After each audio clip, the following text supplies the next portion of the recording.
মাদারীপুর মাহফিল করতে গেলাম, মাহফিল শেষ করে নেমেছি। একজন মুরব্বী এসে বলছে, হুজুর 12 বছর আগে আমার ক্যান্সার হয়েছে, 12 বছর হলো, এখন পর্যন্ত জীবিত আছি। হুজুর কোনো ডাক্তার দিয়ে নয়, কোনো ডাক্তারের ঔষধ দিয়ে নয়, শুধুমাত্র আমার আল্লাহর দয়া দিয়ে আমি 12 বছর হলো এখন পর্যন্ত বেঁচে আছি, ডাক্তার ঔষধ ছাড়া।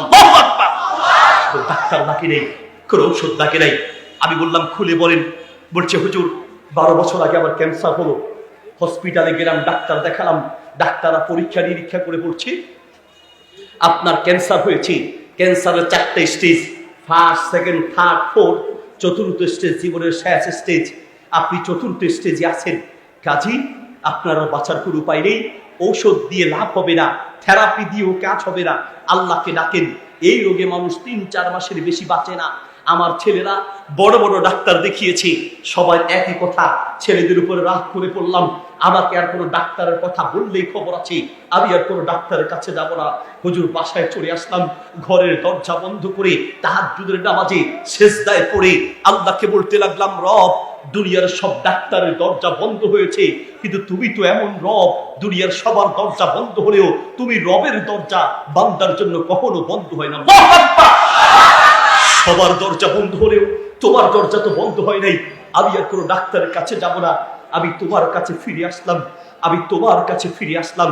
তাহাজ্জুদের নামাজ শুরু করে দিলাম। হুজুর আলেমরা বলেছেন, আপনারা বলেছেন, তাহাজ্জুদের নামাজের মাধ্যমে আত-তারগিব ওয়াত-তারহিব কিতাবে আছে, মিশকাতে আছে, নবী সাল্লাল্লাহু আলাইহি ওয়াসাল্লাম বলেছেন, মাতরাদাতুল লিদাই আনিল জিসমি, শরীরের সমস্ত রোগ থেকে বাঁচার এক মহা ঔষধ হচ্ছে তাহাজ্জুদের নামাজ। যেই রোগের ঔষধ পৃথিবীতে আবিষ্কার হয় নাই, সেই রোগের ঔষধ এই তাহাজ্জুদের নামাজের ভিতরে আছে। ক্যান্সারে ভুগছেন, করোনা ভাইরাসে ভুগছেন, আরো বড় বড় রোগে ভুগছেন, তাহাজ্জুদের সালাত শুরু করে দেন। তাহাজ্জুদের নামাজের ভিতরে দুনিয়ার সব রোগ থেকে বাঁচার মহা ঔষধের ব্যবস্থা স্বয়ং আল্লাহ তাআলা রেখেছেন। আল্লাহু আকবার। 1 নম্বর, হুজুর তাহাজ্জুদ শুরু করে দিলাম। নাম্বার 2 নম্বর, হুজুর ইস্তেগফার শুরু করলাম। ইস্তেগফার, নবী সাল্লাল্লাহু আলাইহি ওয়াসাল্লাম বলেছেন, মান লাজিমাল ইস্তেগফার জাআলাল্লাহু লাহু মিন কুল্লি দিকিন মাখরাজা। হাসান বসরি রাহিমাহুল্লাহ পাশে বসে আছেন, তার সাথে তার এক ছাত্র।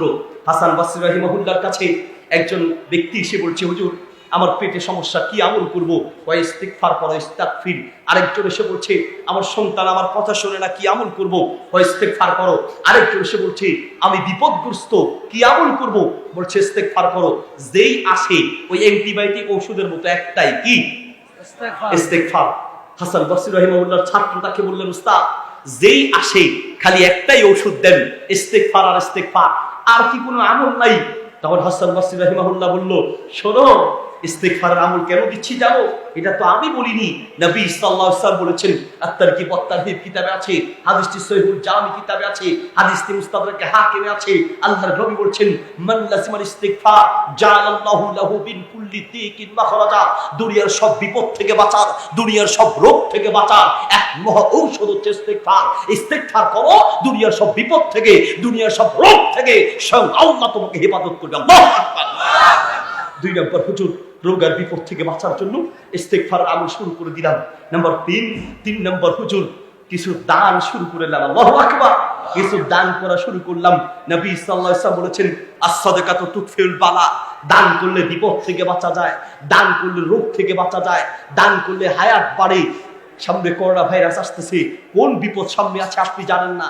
এখনই নিয়ত করেন, আল্লাহ সুবহানাহু ওয়া তাআলা, হে রব আমি তোমার জন্য কিচ্ছু করতে পারি নাই, এই টাকাগুলো নিয়ত করলাম তোমার সন্তুষ্টির জন্য, আল্লাহ তোমাকে খুশি করার জন্য দান করলাম। দুনিয়ার সব রোগ আর শোক বিপদ থেকে বাঁচার আরেকটি 3 নম্বর আমল বলছি, দান করা। দান করা, হুজুর দান তো করি ওরে বাবারে বাবা, মাসে 1000 টাকা মসজিদে দেয়, তার ধমকে মাসে 2 মাস অন্তর ইমামের চাকরি যায়। কত দেয়? আমি মসজিদের সদস্য, কত দেন? 1000 টাকা দেয়। ওরে বাবা, আপনার 1000 টাকার পাওয়ার কত বেশি। জুমার দিন উনি সবার পরে এসেও সামনের কাতারে যায়। কেমনে? উনি একটা জায়নামাজ কিনে নিয়ে এসে জায়নামাজটা সামনে ইমাম সাহেবকে দিছে। ইমাম সাহেব বলল, জায়নামাজ এটা আমার, ওই যে আমি জুমার দিন আসবো ওনার জন্য জায়গা ঠিক করা আছে। মুসলমান, আল্লাহ কসম দিয়ে বলছি, মসজিদ, আল্লাহ এই মসজিদে ঢুকলেই সব আল্লাহর গোলাম, মন্ত্রী হোক, মালিক হোক, চাকর হোক, ড্রাইভার হোক, সব এক কাতারে দাঁড়াবে।